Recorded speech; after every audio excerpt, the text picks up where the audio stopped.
300 మంది ఒకేసారి గంట పాటు పాటలు పాడుతూ సంగీతం కీబోర్డ్ ని వాయిస్తూ ఏషియా బుక్ ఆఫ్ రికార్డులో చోటు సంపాదించారు.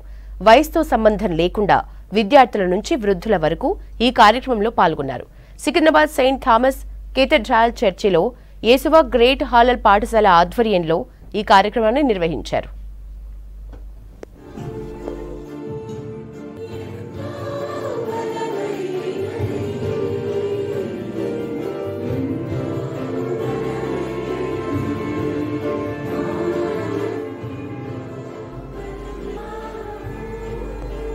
తెలుగు రాష్ట్రాల్లోని వివిధ ప్రాంతాలకు చెందిన వారు ఈ కార్యక్రమంలో పాల్గొన్నవారని నిర్వాహకులు అగస్టిన్ దండింగి ఎత్సిబా తెలిపారు. ఈ కార్యక్రమానికి ముఖ్య అతిథిగా హాజరైన ఏషియా బుక్ ఆఫ్ రికార్డ్స్ ప్రతినిధి వసుధా అశోక్ పర్యవేక్షించారు.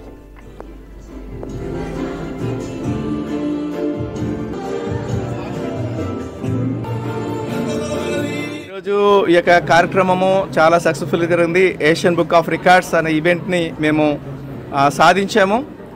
హల్లెల్ మ్యూజిక్ స్కూల్ అనే ఒక స్కూల్ని మేము స్థాపించి ప్రపంచవ్యాప్తంగా ఉన్న విద్యార్థులకు ఉచితంగా ఈ యొక్క సంగీత విద్యను మేము అందిస్తూ ఉన్నాము.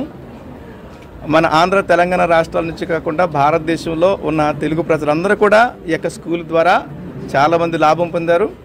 మరింత మాత్రమే కాకుండా ఆన్లైన్ కాబట్టి అనేక దేశాలకు కూడా ఈ యొక్క ఆన్లైన్ ద్వారా జూమ్ ద్వారా మనం అందించవచ్చు. దాన్ని ఉపయోగించుకుని మేము వివిధ దేశాల్లో అనగా మనం అమెరికా, కెనడా, ఆస్ట్రేలియా, అలాగే యూకే, ఖతరు, అబుదాబి, ఇంకా నేపాల్, తర్వాత చైనా, ఇంకా దాదాపు 17 దేశాలలో ఈ యొక్క మ్యూజిక్ స్కూల్ విస్తరించింది. దీని ద్వారా ఇప్పటికి మేము 4300 మందికి పైగా విద్యార్థులకు ఉచితంగా ఈ యొక్క సంగీత విద్యను అందించాం. హిందీ లాంగ్వేజ్లో పిల్లలందరికీ చక్కగా బోధించడంతోనూ, అదేవిధంగా లో కాస్ట్ నో కాస్ట్ మెటీరియల్తో చక్కగా TLMs రెడీ చేయడంతోనూ, నాకు సోషల్ అదేవిధంగా పిల్లల్లో ఉన్నటువంటి అవేర్నెస్ బయటకు తీయడంతోనూ నాకు ఈరోజు India book of world record వాళ్ళు నాకు చక్కటి అవార్డు ఇవ్వడం జరిగింది. అందుని బట్టి నేను ఎంతగానో సంతోషపడుతున్నాను.